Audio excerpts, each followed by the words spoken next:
ओम शांति। आज के बाबा की 26 तारीख के महावाक्य हैं। रिवाइज कोर्स की मुरली है 31/12/93। आज की मुरली में बाबा ने नए वर्ष के लिए कहा कि नया वर्ष मनाते हैं। सभी ने मनाया, लेकिन नया वर्ष बनाना माना नया कुछ करना। नया वर्ष मनाना माना नई बातें करना। पुराना वर्ष गया माना पुरानी बातों को विदाई देना। तो बाबा ने कहा नया वर्ष मनाना माना उमंग उत्साह में रहना, दूसरों को भी उमंग उत्साह दिलाना। जिसके लिए बाबा ने कहा वरदानी मूर्त बनना और महादानी बनना, विश्व कल्याणकारी बनना। विश्व कल्याणकारी कब बनेंगे? जब महादानी बनेंगे। तो आज के बाबा के महावाक्य हैं। बाबा ने कहा नए वर्ष में सदा उमंग उत्साह में उड़ना और सर्व के प्रति महादानी बनना। नए वर्ष में सदा उमंग उत्साह में उड़ना और सर्व के प्रति महादानी बनना। वरदानी बन व्यर्थ को समाप्त करना। बाबा कहते अगर व्यर्थ से छुटकारा पाना चाहते हैं तो ऐसे नहीं छूटेगा। इसके लिए महादानी वरदानी बनना पड़ेगा। माना जो सेवा हम करते हैं सिर्फ एक रूप से करते हैं, उस सेवा को बाबा ने कहा समय श्वास संकल्प तन मन धन अपने आप को बिजी करना है। बिजी करेंगे तो महादानी भी बनेंगे, वरदानी भी, और व्यर्थ समाप्त हो जाएगा। व्यर्थ के लिए समय ही नहीं बचेगा। आज नव युग नई सृष्टि के रास्ता बाप दादा अपने नवयुग के आधार मूर्त बच्चों को देख रही है। बाबा का आना ही नवयुग का निर्माण करना। तो बाबा की दृष्टि पड़ना ही, बाबा ने कहा कलयुगी बातों से उपराम करना।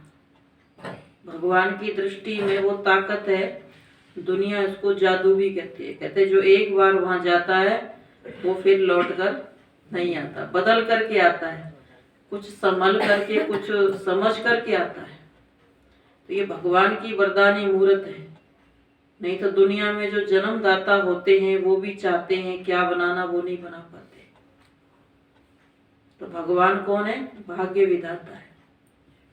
उसको भाग्य बनाने की उसमें शक्ति है, ताकत है। तो बाबा ने कहा बाप दादा के साथ साथ आप सभी बच्चे सदा सहयोगी हो, इसलिए आप ही आधार मूर्त हो। दुनिया के हिसाब से आज का दिन वर्ष का संगम है। पुराना वर्ष जा रहा है और नया वर्ष आ रहा है। ये है वर्ष का संगम दिन, और ये है वर्ष का संगम दिन, और आप बैठे हो बेहद के संगम युग पर। आप सभी नव वर्ष के साथ साथ नव युग की सभी को मुबारक देते हो। एक दिन की मुबारक नहीं, लेकिन नव युग के अनेक जन्मों की मुबारक देते हो। इस संगम पर अच्छी तरह से अनुभव करते हो कि इस समय हम ब्राह्मण आत्माओं की नई जीवन है। नई जीवन में आ गए हो ना। ब्राह्मणों का संसार ही नया है। अमृत वेले से देखो तो नई रीति, नई प्रीति, पुरानी दुनिया की दिनचर्या और नए ब्राह्मण जीवन की दिनचर्या में कितना अंतर है। माना ब्राह्मण जीवन की जो दिनचर्या है उसको स्वीकार करना, दिल से स्वीकार करना, मजबूरी से नहीं, प्यार से उसको निभाना, उस पर चलना। तो बाबा ने कहा पुरानी दुनिया की दिनचर्या नए ब्राह्मण जीवन की दिनचर्या में कितना अंतर है। सब नया हो गया। नई स्मृति, वृत्ति, दृष्टि नई, सब बदल गया। और नई जीवन कितनी प्यारी लगती है। वैसे भी नई जीवन सबको प्यारी लगती है।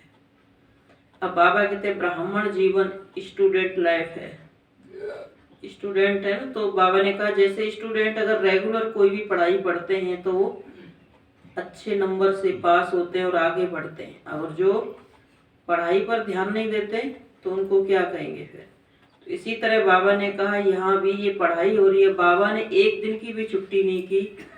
तो अगर हम डेली क्लास करते हैं, मुरली सुनते हैं रेगुलर, तो हमारी संस्कार कहो, विचार कहो, हमारी उन्नति को दिन प्रतिदिन प्रगति को पाती रहती है।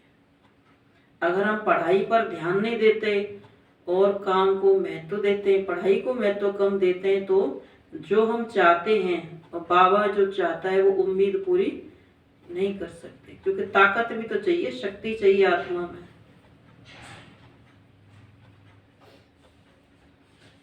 तो बाबा ने कहा पुरानी दुनिया की दिनचर्या और नए जीवन ब्राह्मण जीवन की दिनचर्या में कितना अंतर है। सब नया, स्मृति नई, वृत्ति दृष्टि सब बदल गया, और नई जीवन कितनी प्यारी लगती है। वैसे भी नई चीज सबको प्यारी लगती है, पुरानी चीज छोड़ना चाहते हैं और नई चीज लेना चाहते हैं। तो इस समय का यह छोटा सा नया संसार है, संसार भी नया, संस्कार भी नए, इसलिए दुनिया वाले भी नए वर्ष को धूमधाम से मनाते हैं। मनाने का अर्थ है उमंग उत्साह में आना, उत्साह होता है, इसलिए मनाने के दिन को उत्सव कहा जाता है। उत्साह से ही एक दो को बधाइयाँ व मुबारक देते हैं, वह ग्रीटिंग्स देते हैं। आप ब्राह्मण आत्माओं के लिए हर दिन उत्सव है, सदा उत्सव अर्थात उमंग उत्साह में रहते हो। यह उमंग उत्साह ही ब्राह्मण जीवन है। अगर उमंग उत्साह नहीं तो ब्राह्मण जीवन नहीं। दुनिया की रीति प्रमाण विशेष दिन को मनाते हो, आज मनाने के लिए इकट्ठे हुए हो ना, लेकिन आपका नवयुग नई जीवन का उमंग उत्साह ही सदा है। ऐसे नहीं कि 2 तारीख हो जाएगी तो उमंग उत्साह खलास हो जाएगा। पहला दिन मनाना मना, नया वर्ष आ गया, और दूसरे दिन फिर वैसे के वैसे। तो बाबा ने कहा ऐसे नहीं, 2 तारीख हो जाएगी तो उमंग उल्लास उत्साह खलास हो जाएगा। 1 मास गया तो है, 1 मास गया तो और खत्म हो जाएगा। फिर हर दिन उमंग उत्साह बढ़ता जाता है, कम नहीं होता है। अगर उन्नति करेंगे, पुरुषार्थ को बढ़ाएंगे, तो हर दिन उमंग उत्साह बढ़ता जाता है। अब खाली पुरुषार्थ का मतलब ये नहीं भाई कि बैठ करके हमें, क्योंकि ज्यादा बैठ के भी पुरुषार्थ नहीं कर सकते। तो बाबा ने कहा चलते फिरते भी करो, हर कर्म में करो, कहीं भी जाओ आओ तो सेवा की अर्थ जाओ। किसी के पास बैठो तो इस लक्ष्य से बैठो कि इस आत्मा को बाबा का परिचय, कुछ न कुछ प्रभु प्रसाद देना है। हर दिन उमंग उत्साह बढ़ता जाता है, कम नहीं होता है। ऐसे है ना कि अपने अपने स्थान पर जाएंगे तो उमंग उत्साह खत्म हो जाएगा। हर घड़ी उमंग उत्साह की है, क्योंकि उमंग उत्साह ही आप ब्राह्मणों की उड़ती कला के पंख है। और दूसरों में उमंग उत्साह बढ़ने के लिए बाबा ने कहा पहले अपने में उमंग उत्साह होना चाहिए। जब अपने आप को सेवा में लगाते हैं, चाहे मन से, वचन से, कर्म से अपने आप को अर्पण करते हैं, तो अपने अंदर उमंग उत्साह आता है, तो उसको देखकर दूसरों में भी आता है। तो कर्म योगी बन कर्म में आते हो, तो उड़ती कला वाले हो ना, तो बिना पंखों के तो उड़ नहीं सकते। बाबा ने कहा जब तक ज्ञान योग नहीं करेंगे, कर्म योग नहीं करेंगे, तो बिना पंखों के तो उड़ नहीं सकते। यह उमंग उत्साह उड़ती कला के पंख सदा साथ हैं। यह उमंग उत्साह आप ब्राह्मणों के लिए बड़े से बड़ी शक्ति है, नीरस जीवन नहीं है। दुनिया वाले तो कहेंगे क्या करें, रस नहीं है, नीरस हैं, बेरस हैं। और आप क्या कहेंगे, दुनिया वाले कहेंगे उनको तो कुछ अच्छा लगता नहीं है। एक दिन उमंग उत्साह मना लेंगे खर्चा करके, बाकी दिन वैसे के वैसे ही। अब साल के 6 महीने के तो उनके रोग शोक में ही जाते हैं। कहीं बीमारी लग गई, कहीं कोई गया आया, उसमें ही निकल जाता है। बाकी एक दिन मिलता है, वो भी खर्चा करके उमंग उत्साह मनाते हैं। तो बाबा ने कहा फिर वो उमंग उत्साह थोड़ी है। उमंग उत्साह निरंतर जब रहेगा, जब रोज कोई ना कोई अपना प्रोग्राम बनाए, कुछ भी करके अपने आप को उमंग उत्साह में रखना है। तो कभी दिल शिकस्त नहीं हो सकते, सदा दिल खुश। कैसी भी मुश्किल हो, मुश्किल बात हो, लेकिन उमंग उत्साह मुश्किल को भी सहज कर देता है। उत्साह तूफान को भी तोहफा बना देता है, पहाड़ को भी राई नहीं लेकिन रूई बना देता है। उत्साह किसी भी परीक्षा व समस्या को मनोरंजन अनुभव कराता है। इसीलिए उमंग उत्साह में रहने वाले नव युग के आधार मूर्त, नव जीवन वाले ब्राह्मण आत्माएं अपने को जानते हो, मानते भी हो या सिर्फ जानते हो, क्या कहेंगे? जानते भी हैं, मानते भी हैं और उसी में चलते भी हैं। बाबा ने कहा जो साकार में बाबा के साथ रहे, उनके पास जो रहे, उनके सामने उस समय तो बहुत ही परीक्षाएं थी, बहुत परीक्षाएं थी। उन्होंने कोई कम परीक्षाएं पास नहीं की, लेकिन फिर भी बाबा के इस यज्ञ को चलाते रहे, संभालते रहे, बाबा के आधार पर चलते रहे। तो आज कितनी सेवाओं को 4 चांद लग गई, कितनी सेवाएं बढ़ गई। तो सेवाओं को सब देख रहे हैं, लेकिन इसमें किसने अपना तन मन धन लगाया, किसने अपना सब कुछ इसमें लगाया, जो आज ये सेवा सबके सामने बट वृक्ष बन करके आई है। अगर एक एक की आप कहानी सुने, हिस्ट्री सुने, तो बाबा कहते रोंगटे खड़े हो जाएंगे कि हम क्या कर रहे हैं, उस अनुसार तुम कुछ भी नहीं करते। तो क्या कहेंगे? जानते भी हैं, मानते भी हैं, उसी में चलते भी हैं। पहले कहते आबू रोड जो था मधुबन, माउंट आबू, जहाँ शिव बाबा आते थे, तो वहां पे कुछ भी नहीं था। कुछ भी लेना होता था तो नीचे शांतिवन में आते थे, तलैटी पर आते थे, वहां से ही लेके जाते थे सब्जी वगैरह कुछ भी है। तो एक दिन जाते थे और कोई साधन नहीं मिलता था, दूसरे दिन लेके पहुंच के जाते थे। फिर कहीं किसी माता के यहाँ रुकना होता था और कोई साधन भी नहीं था। कहते एक बैलगाड़ी और एक ही साइकिल थी बस।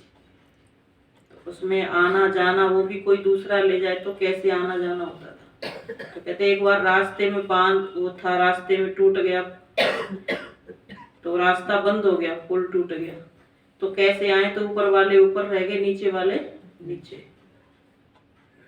तो कैसे उन्होंने कई दिन उसको लगे, और जब तक वो वहाँ इंतजार करते रहे, वो वहाँ तो एक पार्टी मिलने के आई, तो उस पार्टी को भी जाने आने को नहीं मिला, वो भी तीसरे रास्ते पे कहीं रुक गई। तो दादी को बहुत चिंता हुई, प्रकाशमणि दादी को, कि मेरे इतने भाई बहन आए, उनको भोजन नहीं मिल रहा है, कुछ नहीं मिल रहा है, क्योंकि बाहर का कहीं खाते नहीं थे। तो वो पर कहीं से चावल लेके आए और अपना बनाने का लेके आए, फिर बैठ करके उन्होंने वहाँ कहीं बगीचे में चावल बनाए और फिर खाए लाए। इस तरह से ये नहीं कि खाना नहीं है तो कहीं बाहर से खा लें या कुछ कर लें, फिर भी अपने बाबा की श्रीमत पर। फिर दादी ने उनको बोला कि इनको भोजन लेके आओ, वहाँ पर कई दिन से बैठे हुए भूखे प्यासे। तो कहते पतीले, दादी ने सब सामान डलवा के भेजा। फिर भेजा तो वो मिले ही नहीं, कभी कहीं जाना आना था। तो कहते सुबह से शाम तक घूमते रहे लेके, लेकिन वो भोजन उन तक पहुंचा नहीं। फिर शाम को वापस वहीं चले गए आबू रोड पर, माउंट आबू में। फिर उसके बाद संकल्प चला दादी का कि हर जगह एक केंद्र होना चाहिए, एक सेंटर होना चाहिए बाबा का। तो बहुत प्रयास करते थे कि सेंटर हो, कहीं सेंटर हो, लेकिन कोई जगह नहीं देता था, कोई कुछ नहीं करता था।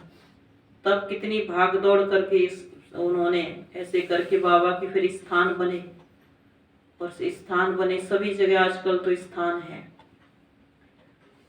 तो आप सोचो कि कैसे कैसे बाबा के बच्चों ने श्रीमत पर चले, अपनी धारणाएं नहीं तोड़ी, अपनी मर्यादाएं नहीं तोड़ी, तब आज ये फाउंडेशन पक्का मजबूत हुआ है, उसके आधार पर जो सेवा भी है। एक एक बाबा का बच्चा होता था, एक एक, थोड़े से थे लेकिन थे मजबूत, धारणा वाले। ऐसे नहीं थे बिना धारणा वाले नहीं थे। बाबा के पास आते ही जब थे जब धारणा होती थी। जब तक उनको धारणा नहीं होती है तब तक चाहे साल लगे, चाहे 2 साल लगे, चाहे कितने भी, बाबा के पास नहीं जाते थे। तो वो चीज बाबा कहते हैं आज सेवा करा रही है। तो उनको देख करके क्या सीखे हम कि हमारी अगर जीवन में धारणा है तो समझो हमारी उन्नति रात दिन सहज है। तो बाबा ने कहा सदा दिल खुश, कैसी भी मुश्किल बात हो, लेकिन उमंग उत्साह मुश्किल को भी सहज कर देता है। उत्साह तूफान को भी तोहफा बना देता है, पहाड़ को भी राई नहीं लेकिन रूई बना देता है। उत्साह किसी भी परीक्षा व समस्या को मनोरंजन अनुभव कराता है। इसलिए उमंग उत्साह में रहने वाले नवयुग के आधार मूर्त नव जीवन वाले ब्राह्मण आत्माएं हो, अपने को जानते हो, मानते भी हो या सिर्फ जानते हो, क्या कहेंगे, जानते भी हैं, मानते भी हैं और उसी में चलते भी हैं। सदा यह उत्साह रहता है कि कल पहले भी हम थे, अब भी हैं और अनेक बार हम ही बनेंगे। तो अविनाशी उत्साह हो गया ना, थे, हैं और सदा रहेंगे, तीनों काल का हो गया ना, पास्ट प्रेजेंट और फ्यूचर 3 काल हो गए तो अविनाशी हो गया ना। बाप दादा देख रहे थे कि अविनाशी उमंग उत्साह में रहने वाली आत्माएं नंबरवार हैं या सब नंबर 1 हैं।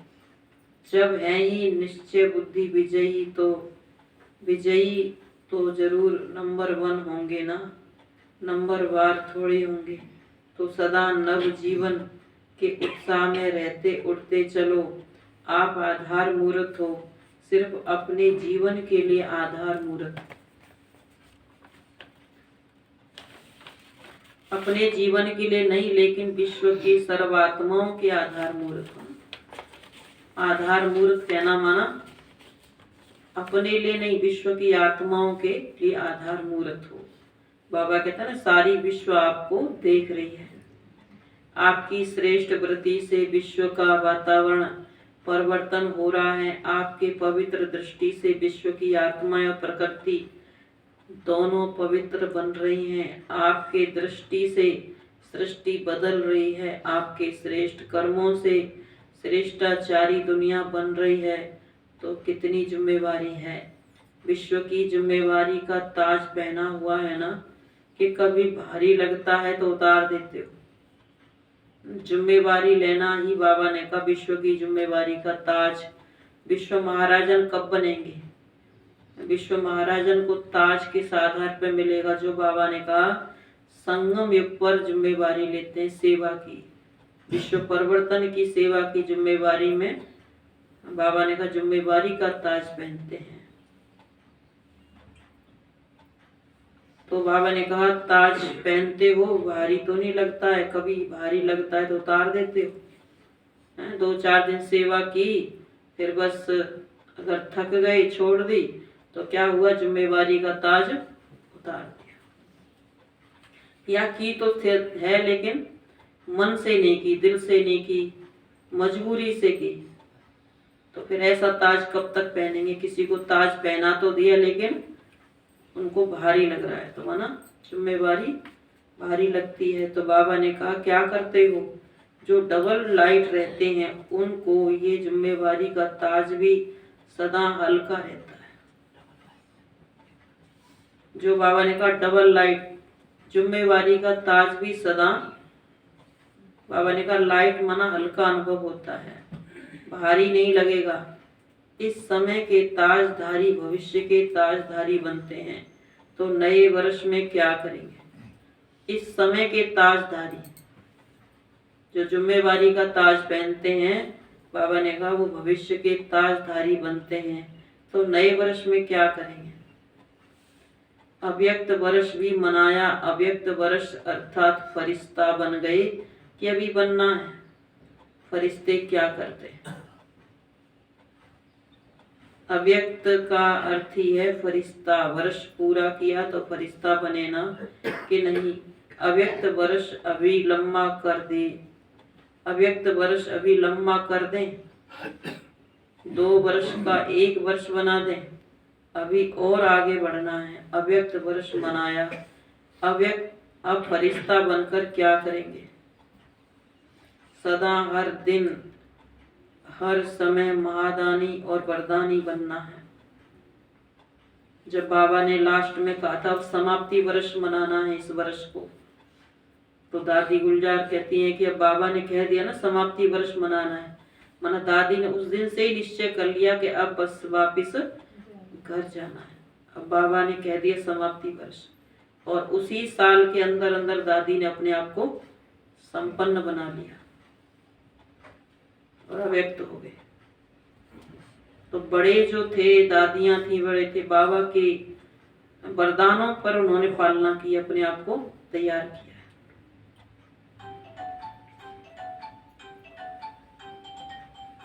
तो बाबा ने कहा अव्यक्त वर्ष भी लंबा कर दें या 2 वर्ष का कर दें, अभी भी आगे बढ़ना है ना। अव्यक्त वर्ष मनाया, अब फरिश्ता बनकर क्या करेंगे?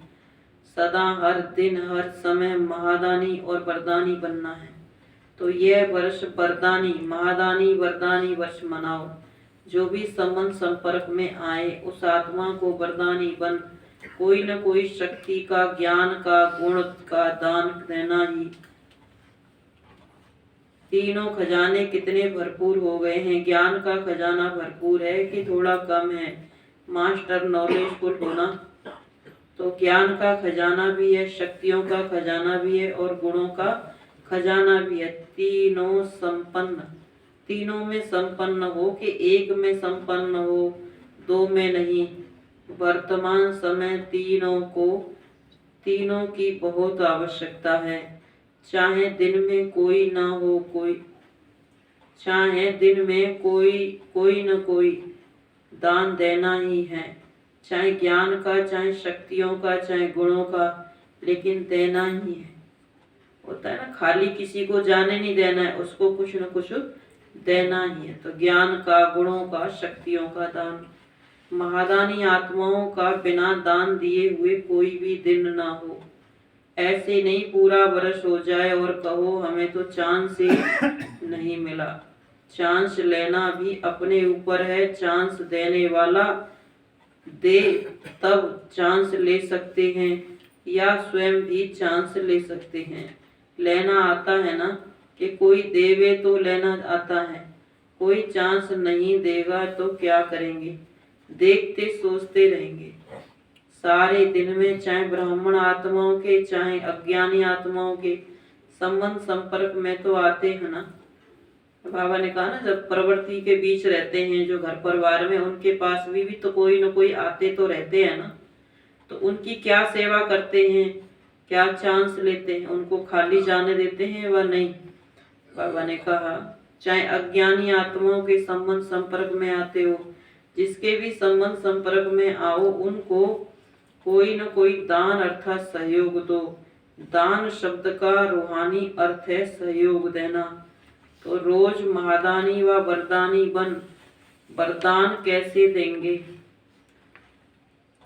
वरदान देने की विधि है। आपके जड़ चित्र तो अभी तक भी वरदान दे रहे हैं। तो वरदान देने की विधि है, जो भी आत्मा संबंध संपर्क में आए उनको अपने स्थिति के वायुमंडल द्वारा और अपने वृत्ति के वाइब्रेशन द्वारा सहयोग देना अर्थात वरदान देना। कैसी भी आत्मा हो, गाली देने वाली भी हो, निंदा करने वाली हो, लेकिन अपनी शुभ भावना, शुभ कामना द्वारा, वृत्ति द्वारा, स्थिति द्वारा ऐसी आत्माओं को भी गुणदान या सहनशीलता की शक्ति का वरदान दो। अगर कोई क्रोध अग्नि में जलता हुआ आपके सामने आए तो आग में तेल डालेंगे या पानी डालेंगे? पानी डालेंगे ना कि थोड़ा तेल का भी छींटा डालेंगे और आग को भड़काएंगे या बुझाएंगे।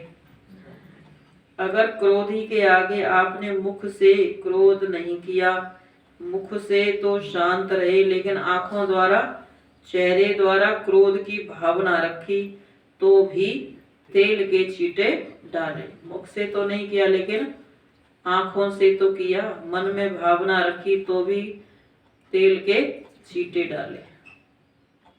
क्रोधी आत्मा परवश है, रहम के शीतल जल द्वारा वरदान दो, तो ऐसे वरदानी बने हो कि जिस समय आवश्यकता है उस समय सहन शक्ति का तीर नहीं चलता। अगर समय पर कोई भी अमूल्य वस्तु कार्य में नहीं लगी तो उसको अमूल्य कहा जाएगा। अमूल्य अर्थात समय पर मूल्य कार्य में लेंगे, समय पर मूल्य कार्य में लगे। जिस समय के लिए वस्तु रखी है उस समय पर बाबा ने कहा मूल्य कार्य में लगे। तो इस वर्ष क्या करेंगे? महादानी वरदानी बनो। चैतन्य में संस्कार भरते हो तब तो जड़ चित्रों द्वारा भी वरदानी मूर्त बनते हो। संस्कार तो अभी भरने हैं ना, कि जिस समय मूर्ति बनेंगे उस समय भरेंगे। महादानी वरदानी मूर्त बनने से व्यर्थ स्वतः ही खत्म हो जाएगा, क्योंकि महादानी है, वरदानी है, दूसरे को देने वाले दाता हैं। तो दाता का अर्थ ही है समर्थ। समर्थ होगा तब तो देगा। तो जहाँ समर्थ है वहाँ व्यर्थ स्वतः ही खत्म हो जाता है। तो समर्थ स्थिति है स्विच ऑन होना। जैसे इस स्थूल लाइट का स्विच ऑन करना अर्थात अंधकार को समाप्त करना, ऐसे समर्थ स्थिति अर्थात स्विच ऑन करना। तो स्विच ठीक है या कभी ठीक कभी लूज हो जाता है, मानो बाबा की याद रहती है या कभी भूल जाते हैं, या ठीक है हो जाता है, लूज हो जाता है कभी। ऑन करना तो आता है ना, स्मृति का स्विच ऑन करना तो आता है ना। आजकल तो छोटे छोटे बच्चे भी स्विच ऑन करने में होशियार होते हैं। टीवी का स्विच ऑन कर देते हैं ना, तो स्विच ऑन होने से एक एक व्यर्थ संकल्प को समाप्त करने की मेहनत से छूट जाएंगे। माना स्मृति बाबा के ज्ञान की आई, गुणों की, शक्तियों की अंदर में स्मृति आई तो व्यर्थ समाप्त हो जाएगा, तो मेहनत से छूट जाएंगे। अव्यक्त फरिश्तों का यही श्रेष्ठ कार्य है, और क्या नवीनता करेंगे। अव्यक्त वर्ष में अपना चार्ट रखा था कि कभी रखा कभी नहीं रखा, कभी कभी वाले बने या सदा वाले बने, कभी कभी वाले ज्यादा हैं। इस नए वर्ष में नया चार्ट रखना। क्या नया चार्ट रखेंगे?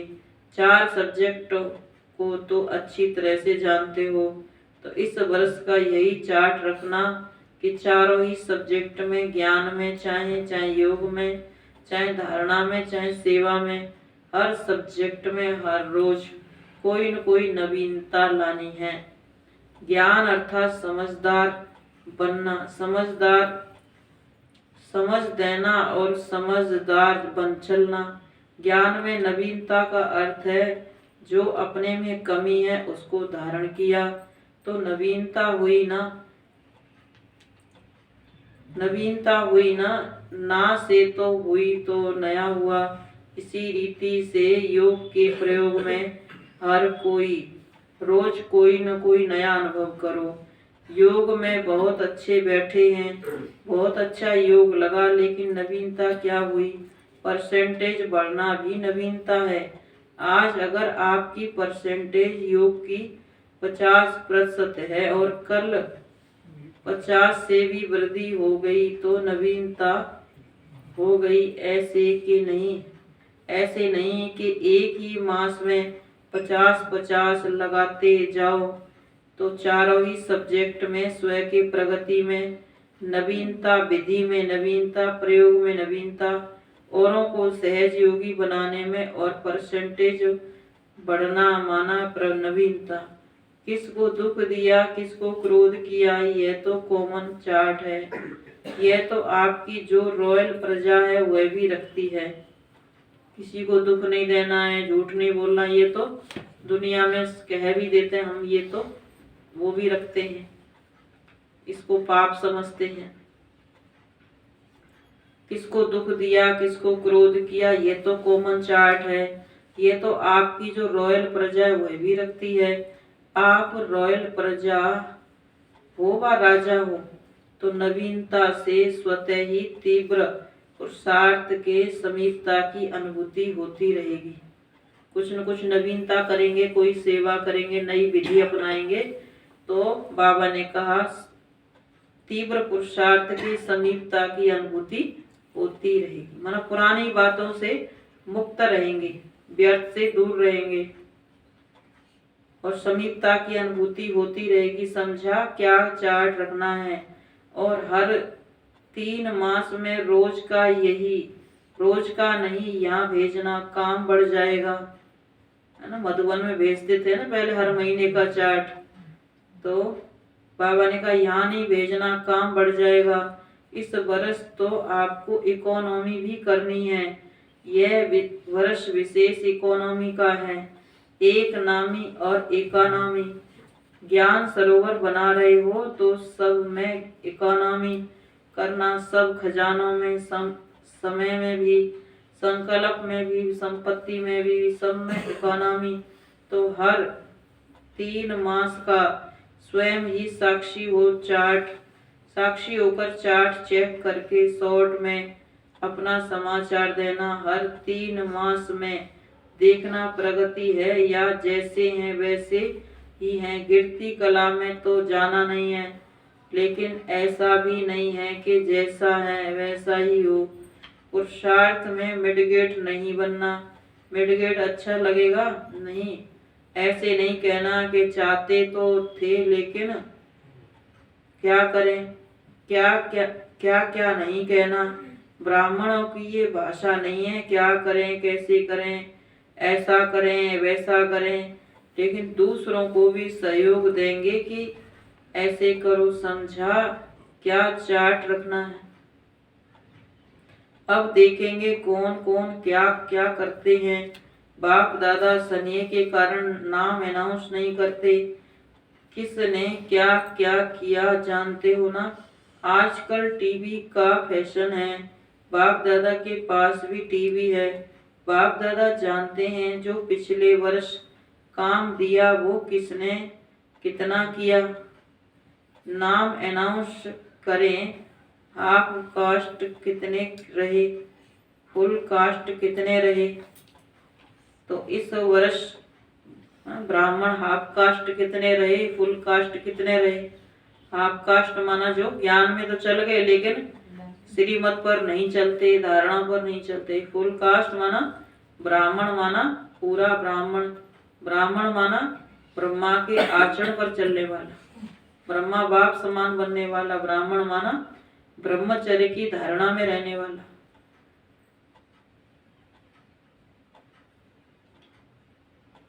तो बाबा ने कहा नाम अनाउंस करें, हाफ कास्ट कितने रहे, फुल कास्ट कितने रहे। तो इस वर्ष महादानी वरदानी मूर्त स्वयं प्रति भी और सर्व प्रति भी बनो और हर रोज कोई न कोई नवीनता अर्थात प्रोग्रेस अवश्य करो। तो ये हुआ स्वयं के पुरुषार्थ के प्रति। सेवा में क्या करेंगे, सेवा में भी नवीनता लानी है ना। मेले भी बहुत कर लिए, प्रदर्शनियां तो अनगिनत कर ली, सेमिनार कॉन्फ्रेंस भी बहुत की हैं। अभी आवाज बुलंद करने वाले माइक को तैयार करने ही हैं,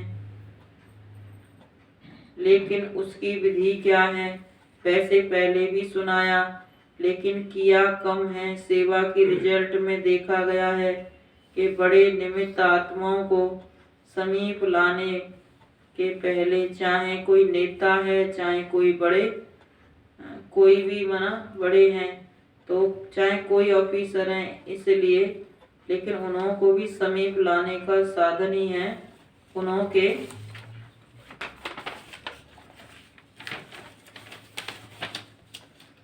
सेक्रेटरी को अच्छी तरह से समीप ले आओ।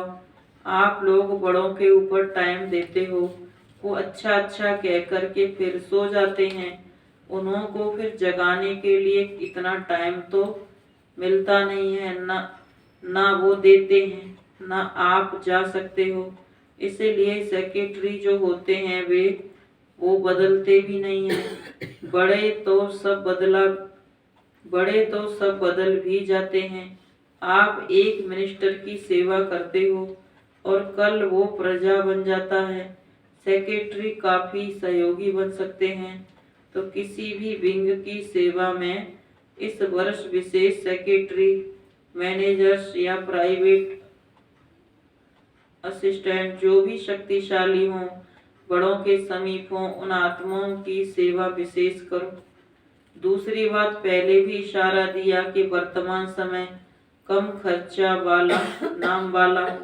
उसकी विधि है कि जो भी छोटी या बड़ी संस्थाएं हैं, एसोसिएशन हैं, उन्हों से भी संबंध संपर्क रखो।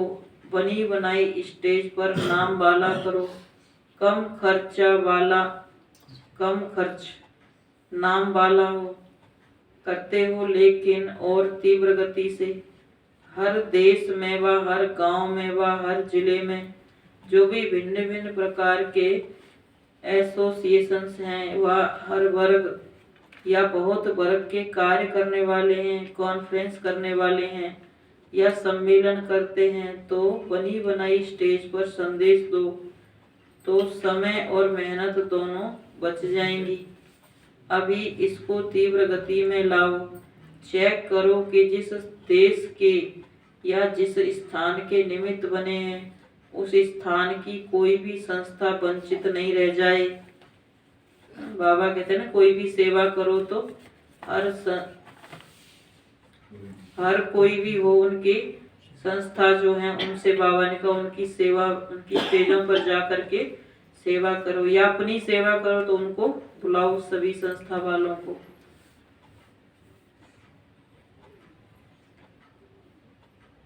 अच्छा मानते हैं, अच्छा बनते हैं, अच्छा मानते हैं, अच्छा बनते नहीं है, लेकिन अच्छा मानते हैं।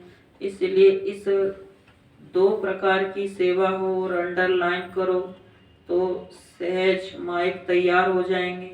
नया वर्ष शुरू किया है तो नया वर्ष, नई विधि और विधान भी चाहिए ना। इस नए वर्ष का अमृत वेला सदा यह स्लोगन इमर्ज करना कि सदा उमंग उत्साह में उड़ना और दूसरों को भी उड़ाना। बीच में चेक करना, ऐसे नहीं कि अमृत वेले चेक करो और सारा दिन मर्ज कर दो, फिर रात को सोचो कि आज का दिन तो ऐसे ही रहा। नहीं, बीच बीच में चेक करो, इमर्ज करो कि उमंग उत्साह की बजाय और कोई और रास्ते पर तो नहीं चले गए। उड़ती कला की बजाय और किसी कला ने तो अपनी तरफ आकर्षित नहीं किया। अच्छा, चारों ओर के नव जीवन अनुभव करने वाले सर्व ब्राह्मण बच्चों को सदा नव युग के आधार मूर्त श्रेष्ठ आत्माओं को सदा संकल्प, बोल और कर्म द्वारा महादानी वरदानी आत्माओं को सदा स्वयं की स्थिति द्वारा औरों की परिस्थिति को भी सहज बनाने वाली समर्थ आत्माओं को सदा हर दिन स्वयं में प्रगति अर्थात नवीनता अनुभव करने वाली आत्माओं को सदा एक नामी और इकोनॉमी करने वाले बाप समान समीप आत्माओं को बाप दादा का याद, प्यार और नमस्ते। हम रूहानी बच्चों की रूहानी माता पिता बाप दादा को गुड मॉर्निंग और नमस्ते। नमस्ते बाबा। वरदान, तन को आत्मा का मंदिर समझ उसे स्वच्छ बनाने वाले। जैसे मंदिर में अगर गंदगी हो जाती है तो बार बार झाड़ू लगाते हैं, सफाई करते हैं, साफ सुथरा मंदिर रखते हैं। तो बाबा ने कहा ये शरीर है, ये मन है, ये भी आत्मा का क्या है, मंदिर है। तो तन को भी स्वच्छ रखना है और मन को भी स्वच्छ रखना है, तब परमात्मा की स्मृति होगी। तो दुनिया में तो न तन स्वच्छ है न मन स्वच्छ है, फिर भी कह देते हैं अनजाने में कि भगवान अंदर बैठा है। लेकिन बाबा ने कहा आप तो जानते हो। तो तन को आत्मा का मंदिर समझ उसे स्वच्छ बनाने वाले नंबर 1 श्रेष्ठ ब्राह्मण आत्मा भव। नंबर 1 श्रेष्ठ ब्राह्मण आत्मा कौन है? जो तन और मन को स्वच्छ रखने के महत्व को जाने।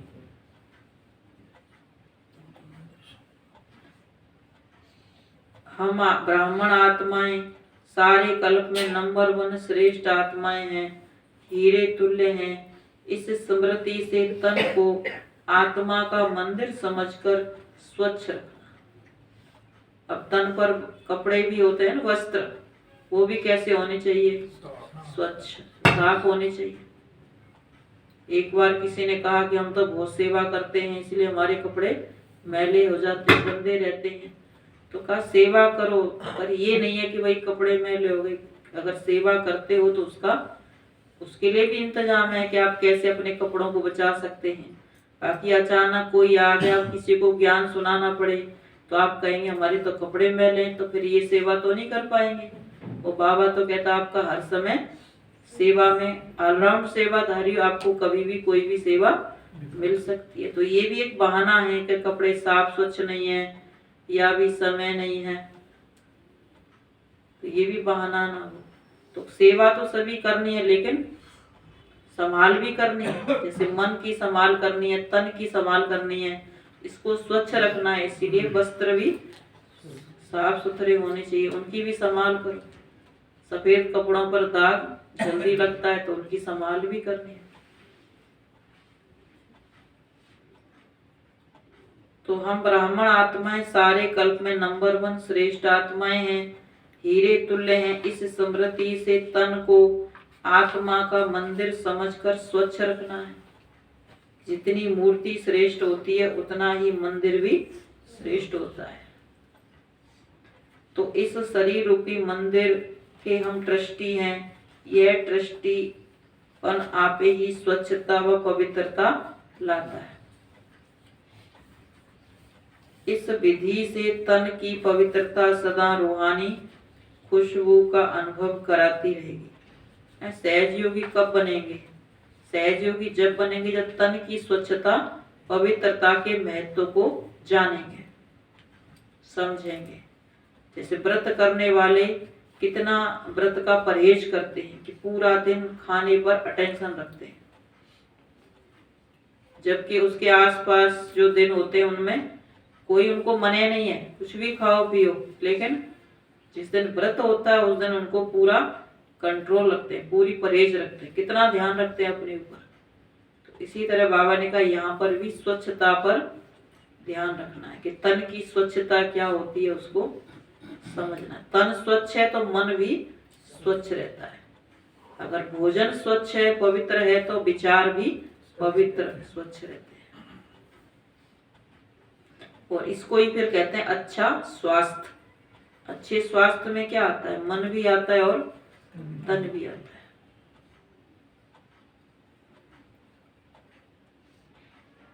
तो इस विधि से तन की पवित्रता सदा रूहानी खुशबू का अनुभव कराती रहेगी। ये बाबा क्यों कहते हैं कि आज की दुनिया में नेगेटिविटी इतनी बढ़ती जा रही है, तो इन सब बातों से दूर होने के लिए स्वच्छता पवित्रता बहुत जरूरी है।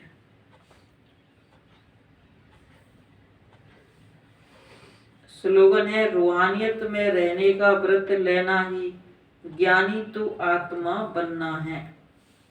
रूहानियत में रहने का व्रत लेना ही ज्ञानी तू आत्मा बनना है। कई बार होता है ना, सोचते हैं हम तो इतना पुरुषार्थ करते हैं, कुछ परिवर्तन तो होता नहीं है। क्यों नहीं होता है? तो बाबा ने कहा जरूर कहीं ना कहीं व्रत में कमी है, धारणाओं में कमी है, श्रीमत में कहीं ना कहीं कमी है। उसको चेक करना अच्छी तरह से। जब कोई गाड़ी नहीं चलती है, मशीन नहीं चलती, तो क्या करते हैं? एक एक पुर्जे को अच्छी तरह से चेक करते हैं। तो यहाँ अंदर से योग करना माना अंदर से अच्छी तरह से चेक करना। ओम शांति।